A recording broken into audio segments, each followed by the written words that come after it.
by Miro African Diaspora, where we discuss politics and cultural issues that concerns Africans and in diaspora. So you are highly welcome to this program. You are here, sir, because we want to talk about the abduction of the leader of the IPOB, Mazi Nnamdi Kanu, and the possible release of this innocent young man. And we have on a conference, Zoom conference, Nnamdi Kanu's attorney, Barrister Aloy EJIMAKO. We also have the member of the parliament, like I've said, Andre Hunko. Andre Hunko is here because he wants to listen and want to hear from the horse's mouth. And that is the barrister of Nnamdi Kanu. You want to hear from him what he's going to say about the detention of Nnamdi Kanu by the Nigerian government, the continuous detention of Nnamdi Kanu. And Andre, Mr. Hunko also has something to say about what can be done or what proposals he can make in the Bundesparlament. So that's why both of you are going to be here and we are going to have this discussion today. So gentlemen, once again, you are highly welcome. I'm going to start with you, Barrister. Barrister, you can hear me, right? Yeah, I can, loud and clear. Okay, so Mazi Nnamdi Kanu was abducted by the Kenyan Special Police at the International Airport on 18th June 2021 and subsequently taken to an unknown place or location under inhuman condition. He was unlawfully detained in Kenya for a good 8 days before being transferred to the Nigerian government. So far, he has been accused of a crime bordering on terrorism. But your colleague, Ifeanyi Ejiofor, said that the charges against Nnamdi Kanu have no basis in Nigerian law. Barrister, could you please shed light on this matter? Yes, thank you, Robinson, for having me on. And I greet you, Mr. Andre. I'm happy to be on the same panel with you. My name, as he said before, is Aloy EJIMAKO. I'm the special counsel to Mazi Nnamdi Kanu. Well, you made a reference to the offenses Nigerian government or the allegations the Nigerian government has leveled against Mazi Nnamdi Kanu. Yes, it's correct to characterize almost all those offenses as having no basis in any written law in Nigeria. I think with the exception of only one allegation. The others are captured under the political offense exception, especially since we are talking about the international law or the laws of Kenya and Nigeria relating to extradition of fugitive suspects from one country to the other. But let me leave that aside for a while and take the charges one by one. If you look critically at this whole thing, you will recall that these offenses stemmed or these allegations were grounded upon the enterprise Nnamdi Kanu has been engaged since 2015, perhaps since 2014, idea from 2015. And that very enterprise is called self-determination.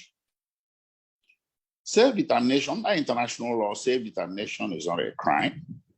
As a matter of fact, it's a right protected under international law and under municipal laws, including the laws of Federation of Nigeria, where you can find it at Chapter A9, Laws of Federation of Nigeria, 2004. Article 20 of that very law, the Nigerian law, which was codified in 1983 provides that self-determination shall be legal and oppressed peoples shall have the right to free themselves from the bonds of oppression through means recognized by the international community. So Mazi Nnamdi Kanu has been engaged in this enterprise of self-determination since, let's say, since 2015 with the members of the indigenous people of Biafra, IPOB. Now, as I said before, that very law says through means recognized by the international community. That self-determination that Mazi Kanu has been pursuing, he has never done it through any illegal means. He has always demanded for referendum. Referendum is recognized by international community. Referendum is not a crime in any non-municipal law or under any international law.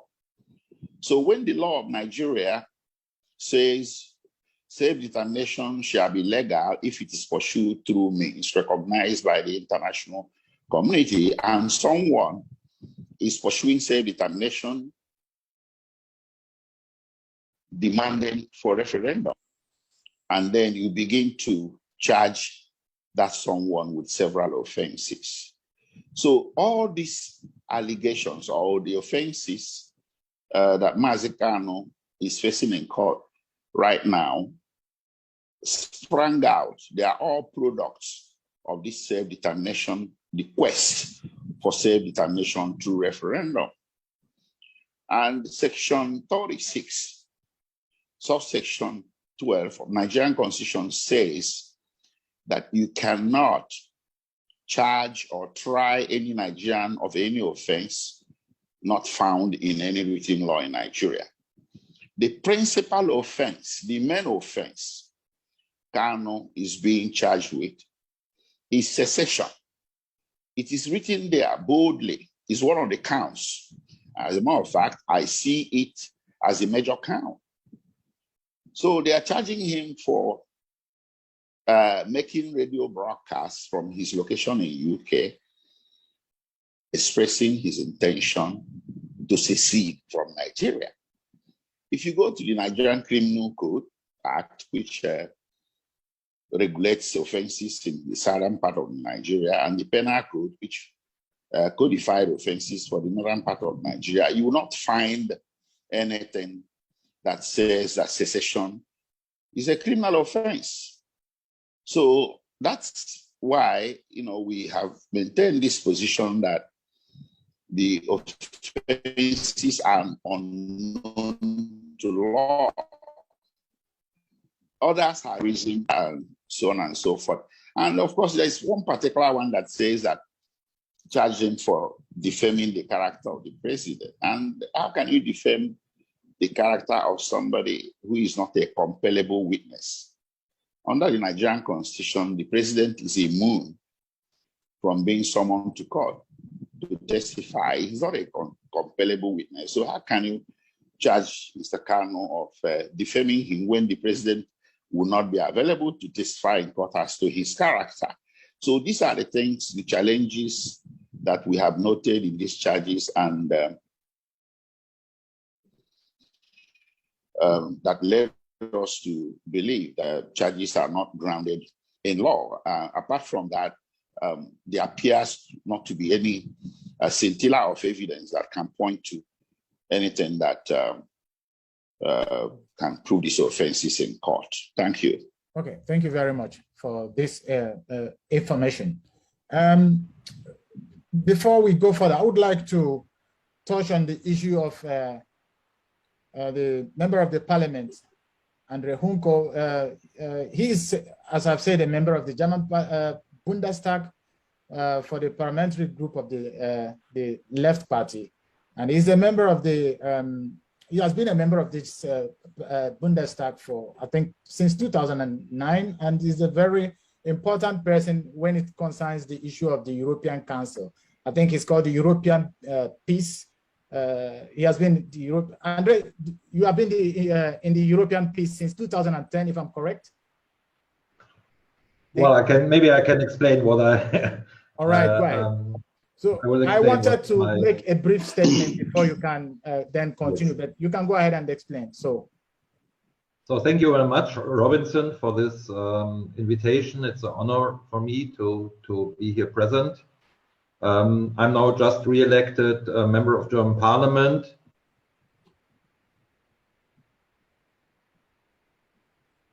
Dealing with European affairs mainly, and I'm as well member of the Foreign Affairs Committee in the German Parliament. So that's of course as well dealing with Africa and Nigeria and the whole world. And I'm a member of the Council of Europe, but the Council of Europe is not dealing with states outside the 47 member state of Council of Europe. So concerning the situation in Nigeria and Biafra, I have to say that I'm very new in this issue. I try to understand the conflict, and I have to say I'm very worried about the developments in the last weeks and months, because it seems that there is the idea of having a kind of military solution to oppress the independence desires there. This seems the politics of the Nigerian government. I'm as well very worried because I think in 2017 the how do you spell it? IPOB, the indigenous people of Biafra, is you are correct, sir. That is IPOB. Yeah. Yes. IPOB. Yeah. Is labeled from Nigeria as a terrorist organization, so Mr. Nnamdi Kanu is seen as a head of a terrorist organization. This is what is very worrying me, because I observed the development in several states trying to solve these kinds of problems in these terms of terrorism. For example, in Turkey, it's a big problem there. What I understood so far is that no Western state, not the European Union, nor the US, nor the UK, is following that characterization by Nigerian government to see IPOB as a terrorist organization. Maybe, Mr. Barrister, you can maybe you can explain yes, about what is. But as far as I understood, so far there is no support for this position of Nigerian government, and I'm very worried as well about the circumstances of the arrest of Mr. Kanu, probably in Kenya. All what I could read is it's not 100% clear, but through Interpol. So it's a bit a strange issue, because in Interpol it's out in the statutes of Interpol there should be no arrest on political issues. It's in the statute of Interpol, so maybe Mr. Barrister, you can as well explain about this. I have read that there are some so-called friendly nations of Nigeria who are supporting the line of Nigeria, characterizing IPOB as a terrorist organization. Maybe you know more about this. I could not find it out. So what I can do, I try to follow the situation. I try to understand what is the position of the German government. I think I can try to follow the position of the European Union, which could be an important player in the whole process. and I can make a request on my government and make it an issue in the German parliament. So that's my position and situation at the moment. But in general, maybe last word. In general, I'm very much in favor, and I think it's the same what you said, Mr. EJIMAKO, that there has to be a dialogue solution in Nigeria and not a military solution. Thank you very much. Thank you. So I think the points you have made so far is understandable. I think you are here actually, like you've said, because you are not just a member of the parliament, but you have a role to play in the European communities, like other areas, such as last time you were essentially observing the election in Uzbekistan. Yeah. And those are the things you do that makes you also important for the issue of Kano's discussion. Could you tell us what you how it is when you were in the Tokai? You were in the Tokai 2014, 2017, and I believe 2017, 2011, perhaps. So you observed the election. I've been several times in Turkey, maybe a dozen of times. I've followed the situation very close, and the problem was, and I think it was 2015, or when the government lost the elections in Turkey. The AKP had no own majority anymore in June. I think it was 2015, I'm not sure. There was swift, because this was when the pro-Kurdish left-wing party HDP entered the parliament for the first time, because they have a 10% threshold. They could surpass this with 13%. And then there was made a decision to try to have a so-called military solution in Turkey. And since then, we have a new wave of big problems there. We have lots of arrests and so on.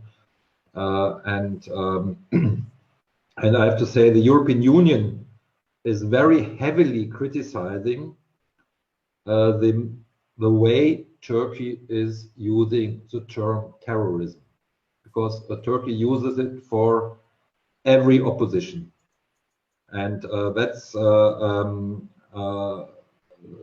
that's a misuse of the term terrorism, and it could be, I'm not so familiar with Nigeria, but it could be that it is the same idea what is going on in Nigeria.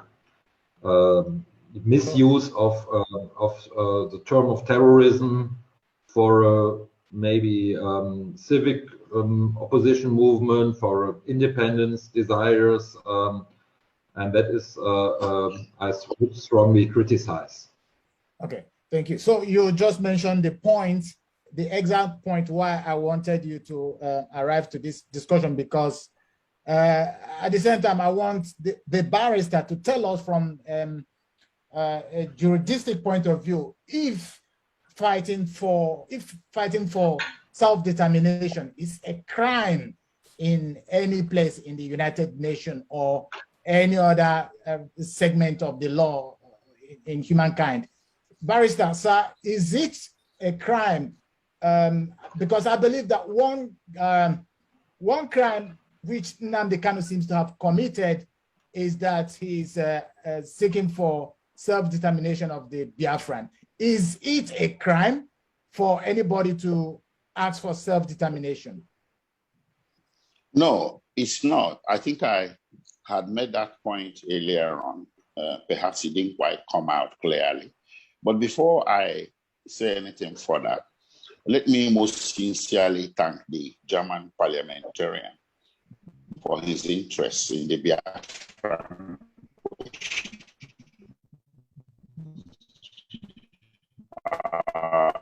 It will go a long way to spotlighting the plight of the Biafrans to the international community as a whole community. And I was quite touched and grateful they made that up before the German parliament. That will go a long way to helping to save lives. Because yes, as he said, or as he suspected, the Nigerian government is applying a military solution to what is primarily or basically a civil or political conflict that requires dialogue, not bullets, not military solution. It doesn't even require the participation of the judiciary.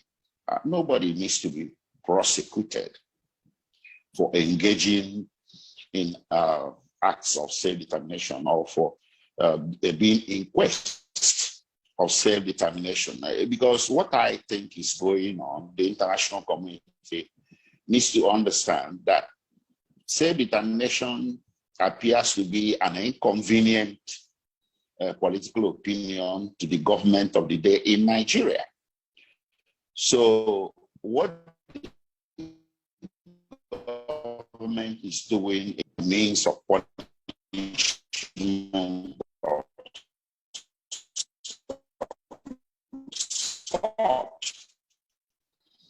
and channels of punishment, the government of Nigeria, mostly two, prosecution and military action. This military action has led to a lot of extrajudicial killings of innocent people. The prosecution has turned from prosecution to persecution, and all because somebody says, I want a separate country. There is nowhere in the world that such things should draw the kind of countervailing measures the Nigerian government has levied against the indigenous people of Biafra and Biafrans as a whole for merely possessing a political opinion. So that brings me to declaration of IPOB as a terrorist organization in 2017. That declaration, for the information of the parliamentarian and any listener out there, was done ex parte. It was done without notice to IPOB or to Mazen Namdekan or to his lawyers. What happened is that the Attorney General of Nigeria just walked into the chambers of a judge and made a request by himself to the judge in chambers, not in open court, that IPOB is a terrorist organization. And the judge gave him a court order saying that IPOB is a terrorist organization. So, but that court order has been appealed. Normally, when a court order is appealed in Nigeria, what that court order says should happen doesn't happen until the appeal is decided. But in this very instance, the government went ahead to implement the court order despite the pendency of the appeal. And I can tell you, factually speaking, IPOB did not meet the elements contained in Nigeria's Anti-Terrorism Act of 2015 to be declared a terrorist group. That very act, especially at Section 2 of the Act,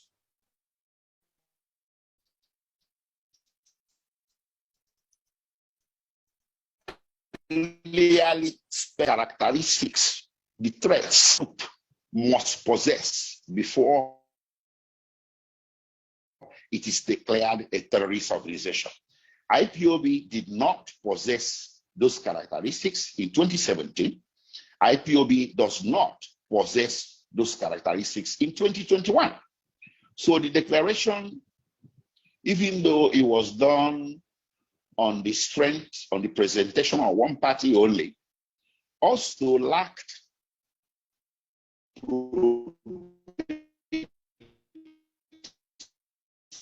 evidence indicating that IPOB was engaging, perhaps why the international community did not fall in line, or no nation in the world, in the civilized world, recognized what Nigeria had done in 2017 by declaring IPOB a terrorist organization.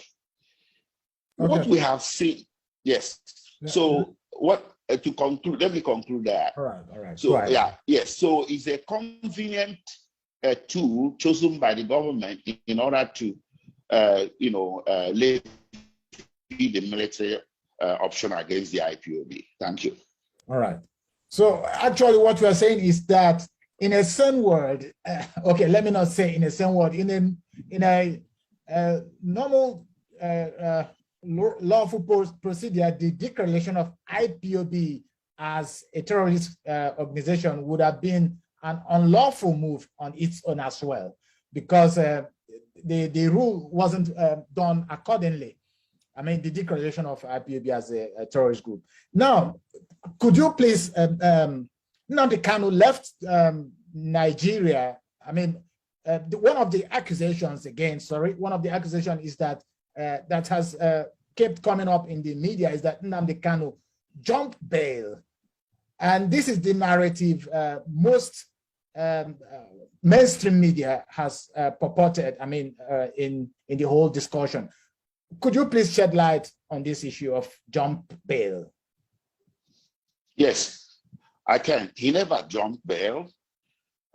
Jumping bail is a volitional act. It's a voluntary act. It carries a certain element of intention on your part, premeditation, to evade the long arms of the law. Okay? You don't jump bail without knowing that you jump bail. There is a knowingness, a voluntariness. What happened in September 2017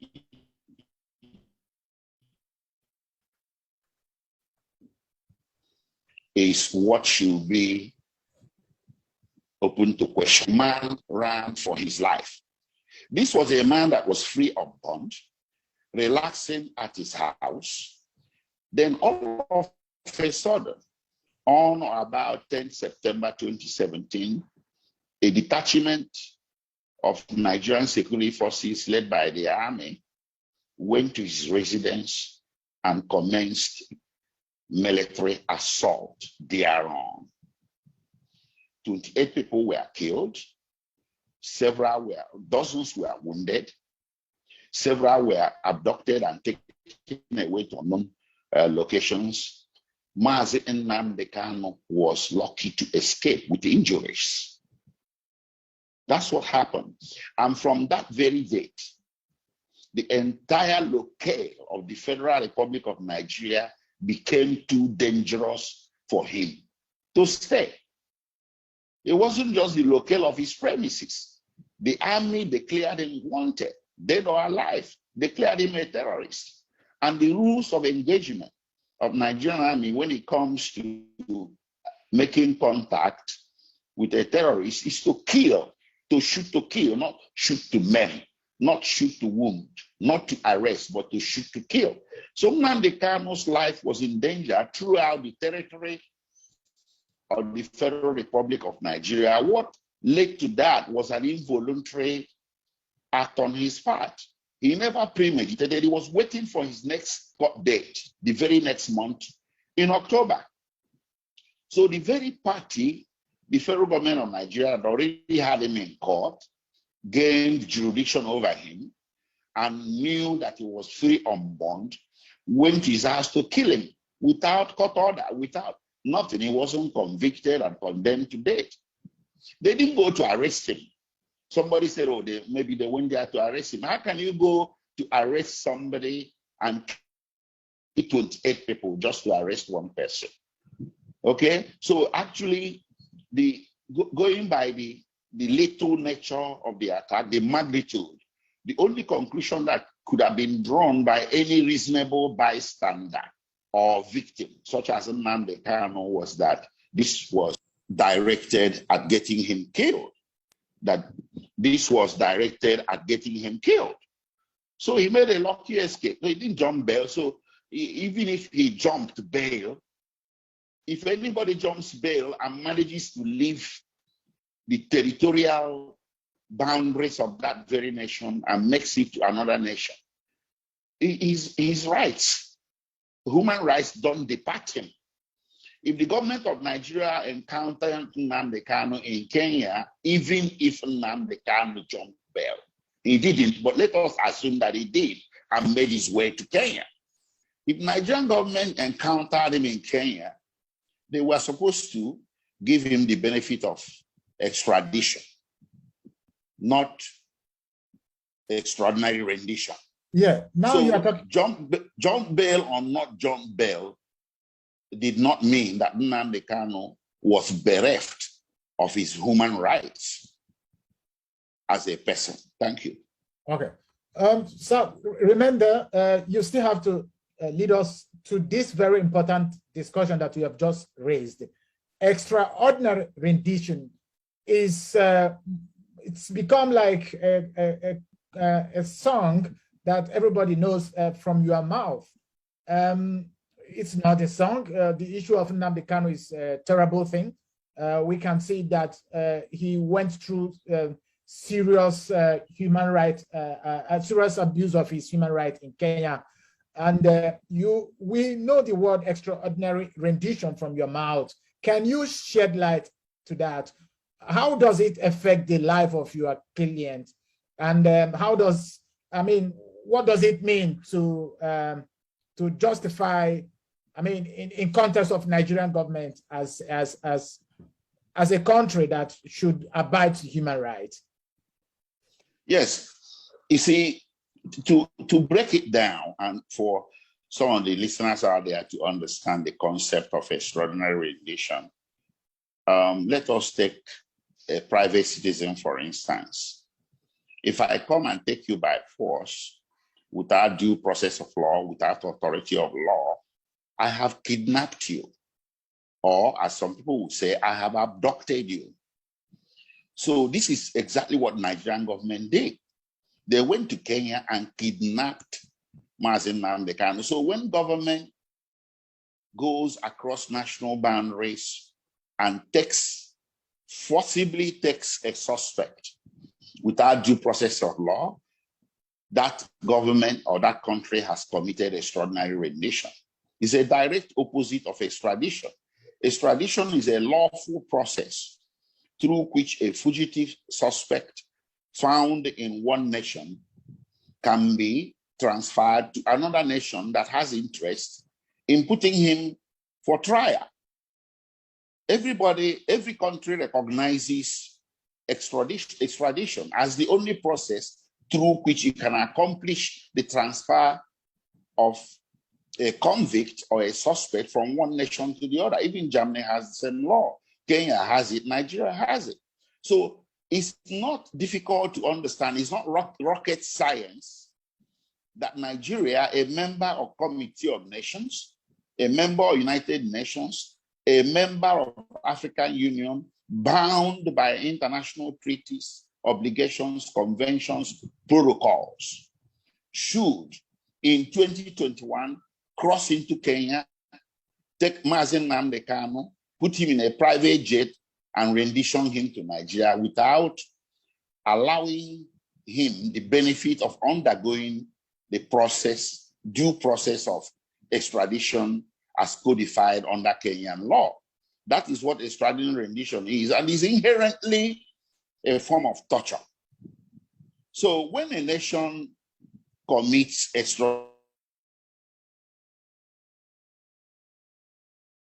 to put the rendition suspect to trial, that's not just a theory. It has already happened in practice in several nations. And the African Charter on Human and People's Rights, Nigeria ratified in 1979 and codified as part of her own domestic laws in 1983, provided at Article 12 that no person, no citizen of Nigeria or citizen of Kenya, no African found in any country in Africa can be expelled from one country to another without due process of law. So that's another way of understanding that Mazen Nnamdi Kanu was expelled from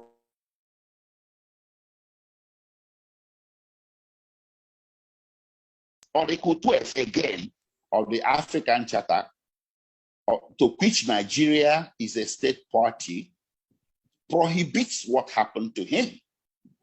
Even under the Nigerian Constitution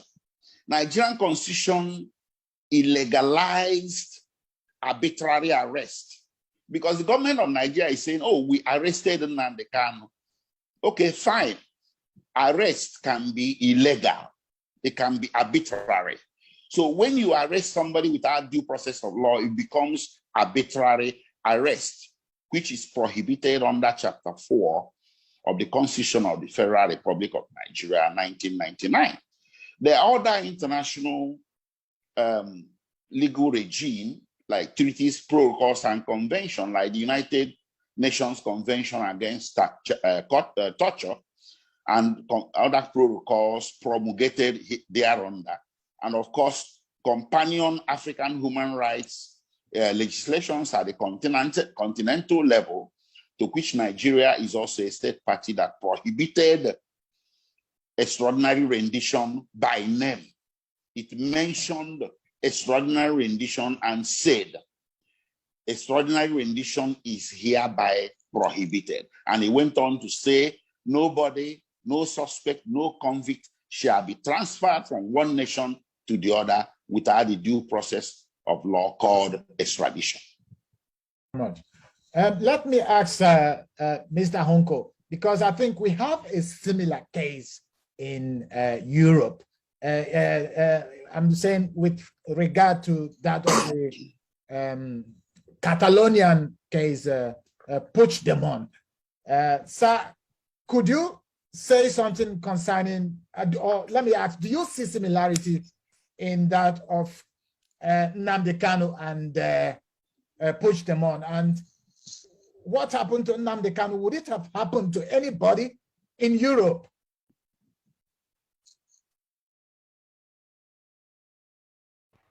Yes, indeed, there is some similarities to the case of Catalonia and the case of Puigdemont. On 1st of October 2017, there was a referendum in Catalonia. I was witnessing this referendum. I was in Catalonia and observing the situation. And it was only a referendum. And Puigdemont was the then president of Catalonia. And afterwards, the whole government of Catalonia were arrested, or they had to flee. And Puigdemont and some others fled to, most of them to Belgium, to Brussels. And in between, he was arrested in Germany through Interpol as well, like Mr. Kanu. And the German courts refused to extradite Mr. Puigdemont, and the same did later the Belgian courts. So so far, Puigdemont lives in Belgium, but Spanish states wants to get him, but according to the Belgian authorities, he will be not extradited. So there are some similarities. The problem we have is that we have in the international law, we have two principles, and it's always a question how to deal with the two principles. On the one hand, we have the, as Mr. Barrister said, we have the principle of self-determination. On the other hand, we have the principle of territorial integrity of states, and these are often conflicting interests. And the question is, for a civilized nation, how to deal with this question. We had a situation in Britain where there was the respect for Scottish independence movement. There was a referendum which would have been accepted, but there was no majority for this. So, but this would have been accepted. In In Spain, it was called illegal, as it is probably in Nigeria. So that's, but I see as well some similarities. Of course, it's not that violence involved in Spain and Catalonia. It's more, let's say, it's not in this brutality. I've seen how brutal are things at the moment in the region of Biafra and so on. But to understand the situation, I would like to be interested who is supporting Nigerian government in this. Is it Britain? I'm not sure, because Britain is not does not see IPOB as a terrorist organization, but as far as I understood, there are strong relations between Nigeria and Britain, stronger than that of Germany. Germany is not a central player there. And is there any debate in the British public or in the British Parliament? Do you have contacts to British MPs? Because Britain is, I think it's for your conflict much more important than Germany is. Maybe you can tell me something about this, Mr. Barr. Yes, I can. Okay. Should I? Yeah, go ahead, sir. Okay.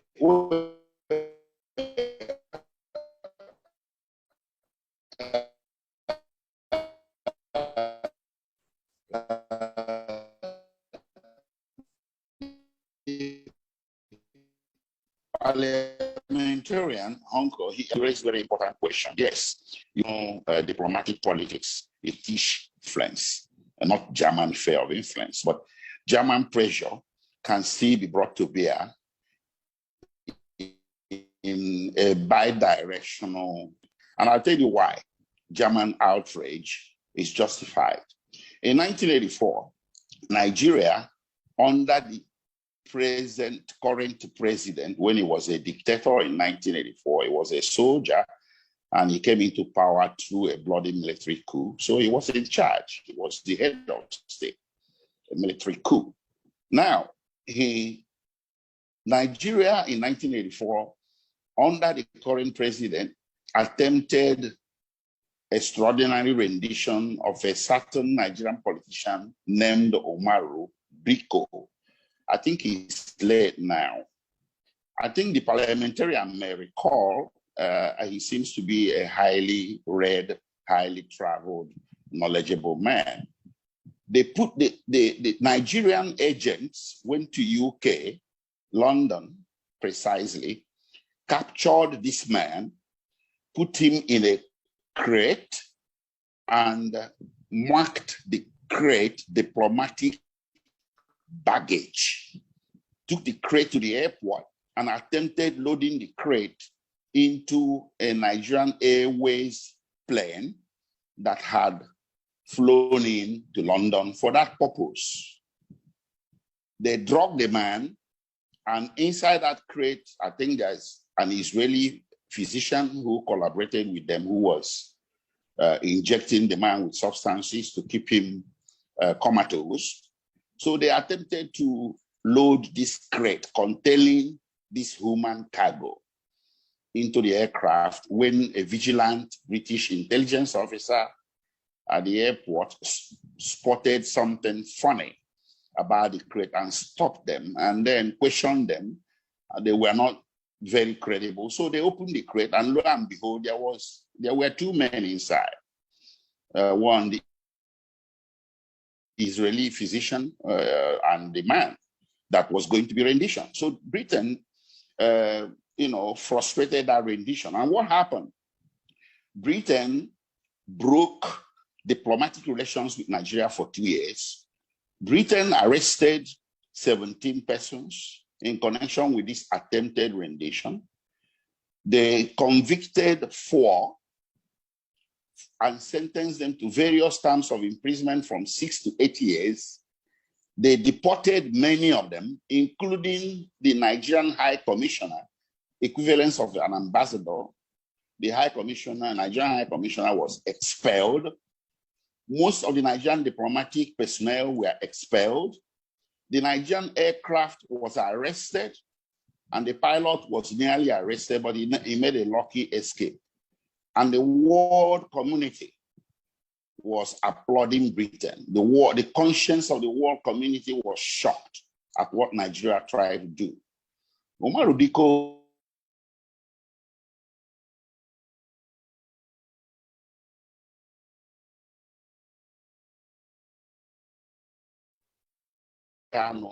British citizen. He acquired nationality several years ago, probably just about 15 years ago, and acquired British nationality.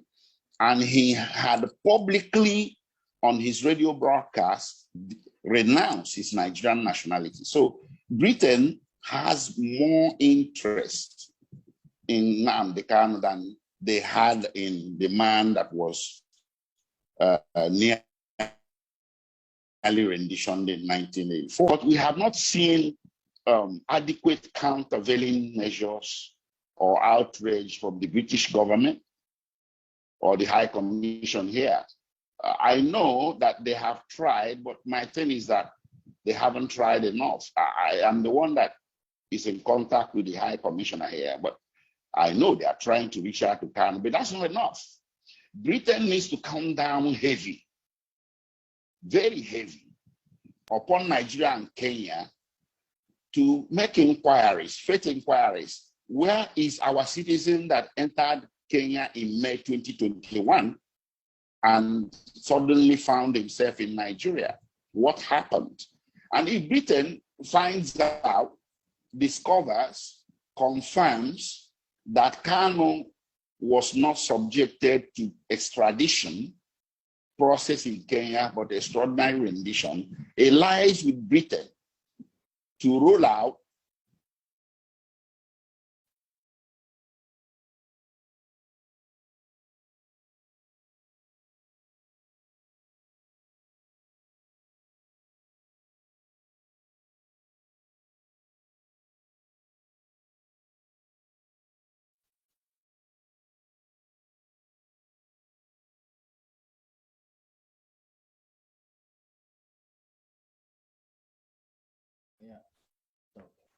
Hello?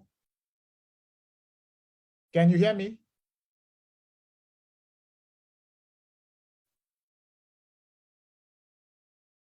Can you hear me? Okay, Mr.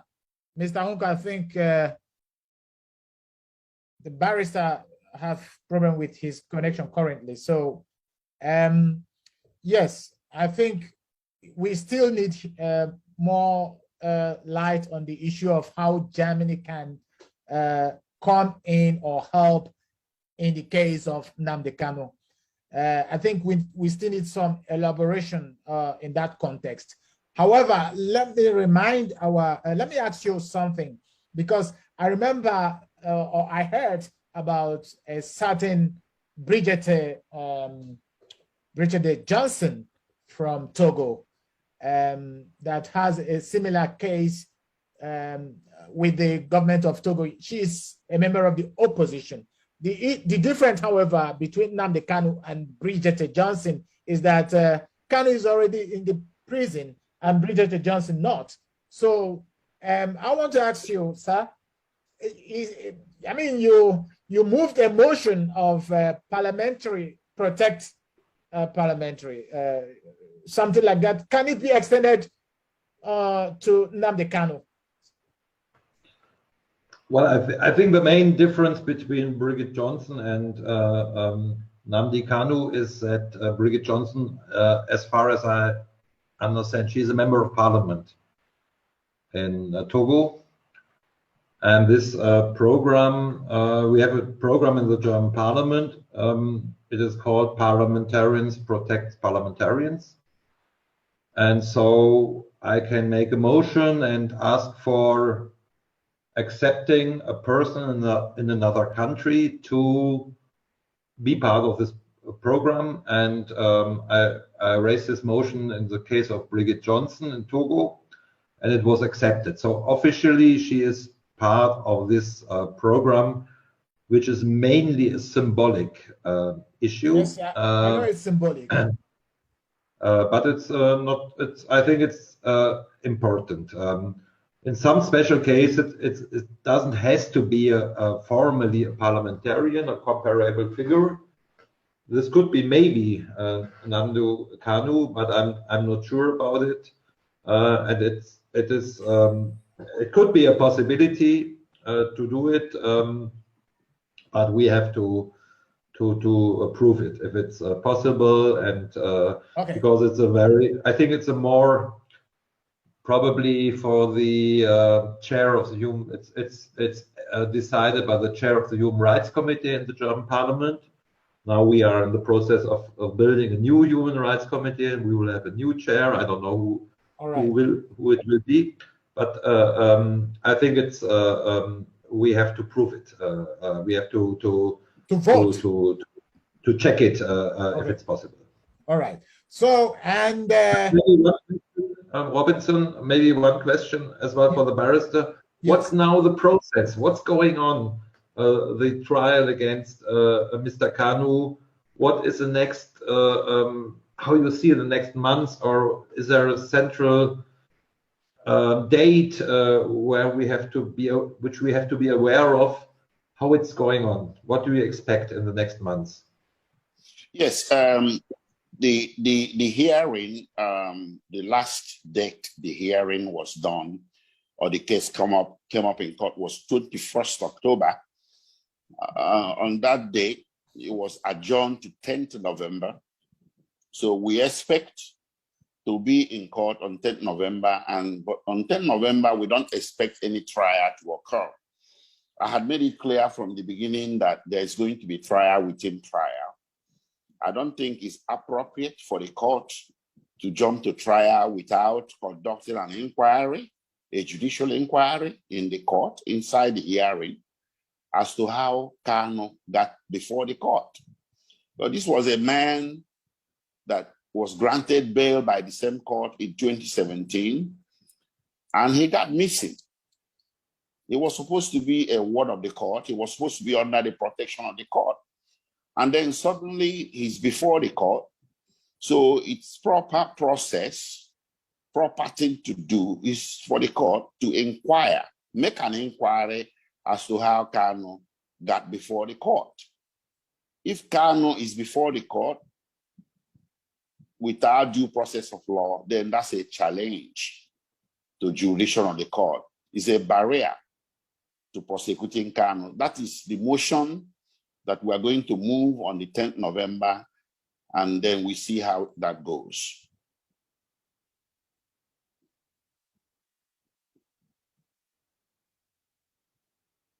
Hello?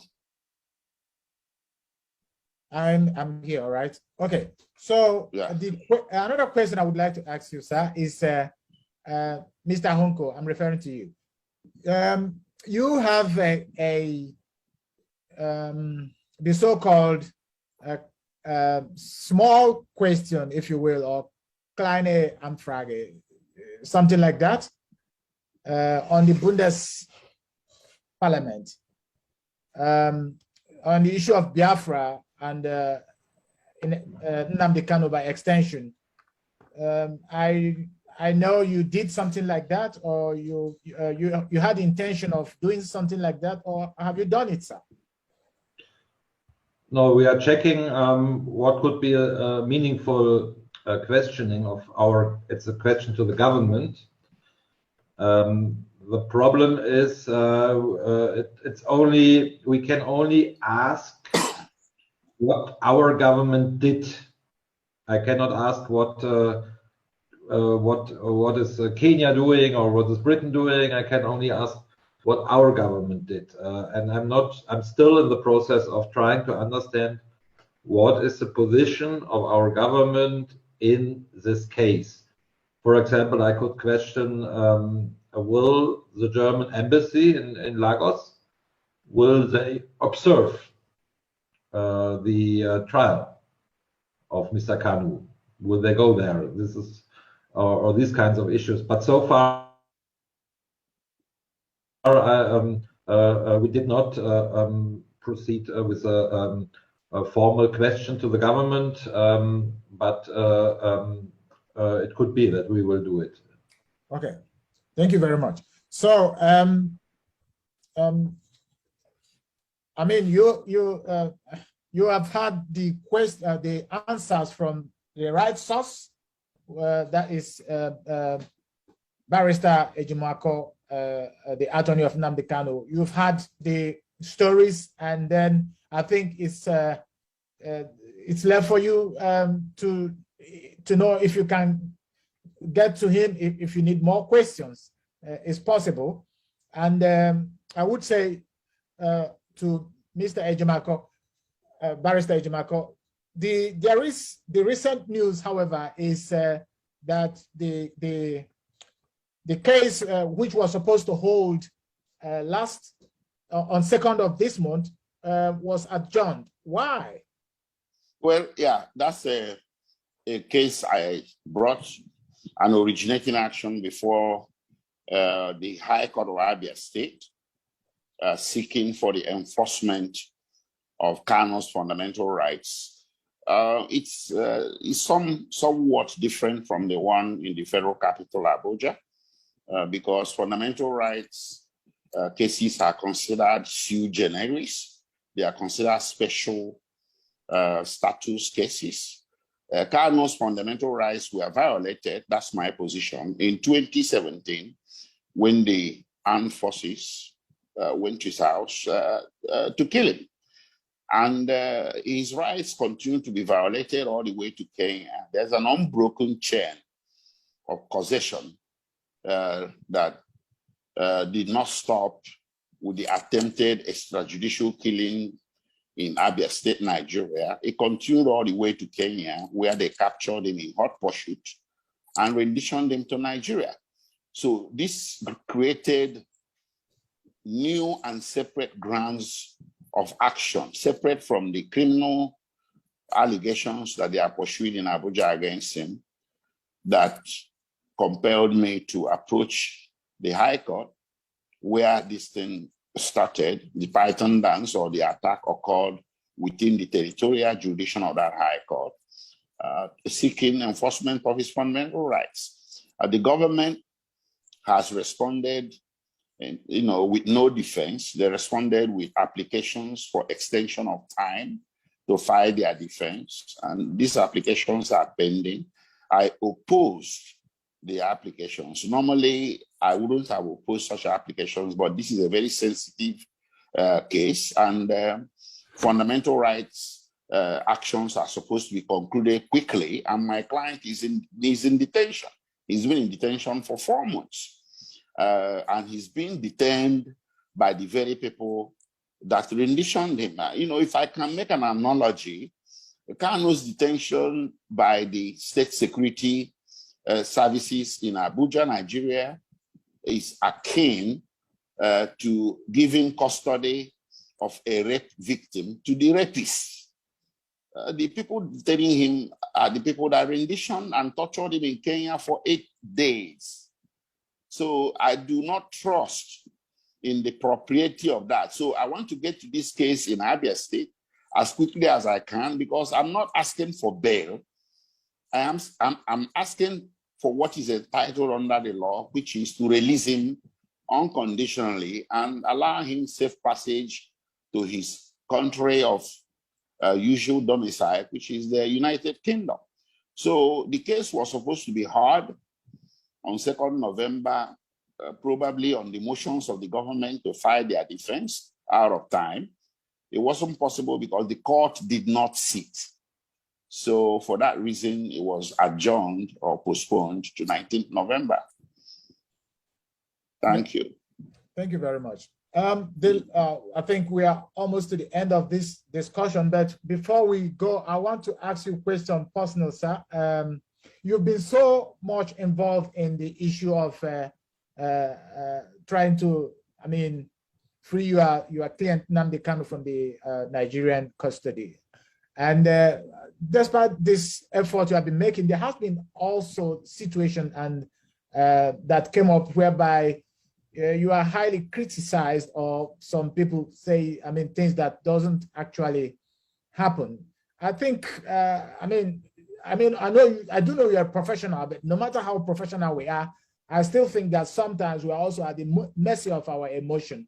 I would like to know, do you sometimes feel like you can't handle this again? I mean, or do you tell the Biafrans that you will continue to work for Nnamdi Kanu till eternity, till you bring him out?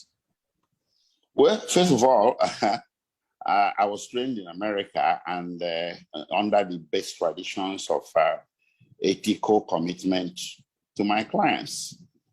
I am rock steady. I am committed to representing Mazi Nnamdi Kanu and members of the indigenous people of Biafra, who I believe are being persecuted in Nigeria. That's my position as a lawyer.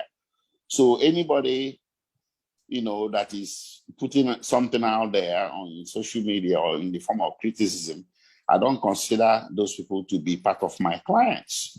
I don't think any true Biafran is unhappy with what I'm doing. I don't think any true IPOB member, those in Germany, UK, anywhere in the world, the US, they're very, very happy with what I'm doing. Nnamdi Kanu is very happy with what I'm doing. I have his 100% confidence, and that's what matters to me. So anybody that tries to put out any negative vibrations out there in the public, I consider that person not to be a member of IPOB, or the person may be working against Kanu's interests, because you cannot have it both ways. You cannot use the name of Nnamdi Kanu and the name of IPOB to spew hate against his lawyers, members of his family, people closest to him, or his deputies that he left behind, you know, to manage some affairs.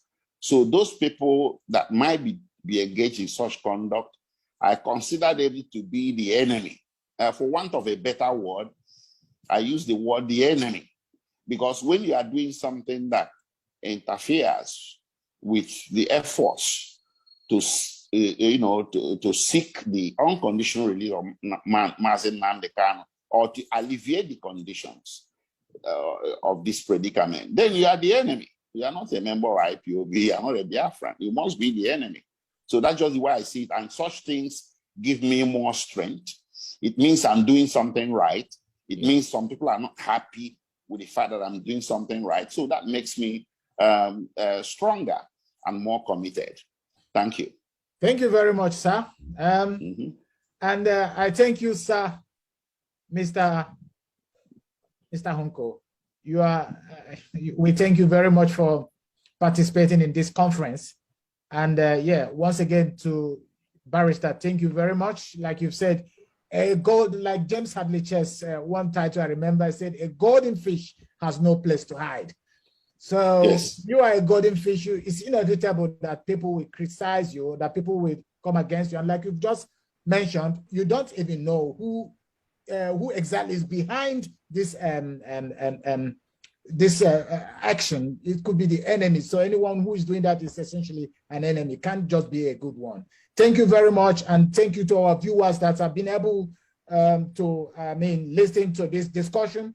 We'd like to tell you, could be having this type of discussion every now and then. So we thank everyone who has worked so hard to make sure that this very discussion come true. Thank you very much, and wish you goodbye. Sir, Mr. Hunko, do you have a last word for us? No, thank you very much for this interesting debate. I think we will follow up the situation of Mr. Kanu and the situation in Nigeria and Biafra, and I hope there will be a solution come out of dialogue, not of violence. All right, thank you, sir. Thank you, Mr. Hunko, the parliamentarian. I appreciate you, Biafrans that I represent, and IPOB. I speak on I express their appreciation on their behalf to you for your efforts, and I ask that you do more to alleviate their suffering in Nigeria. Thank you, sir. Okay. Goodbye.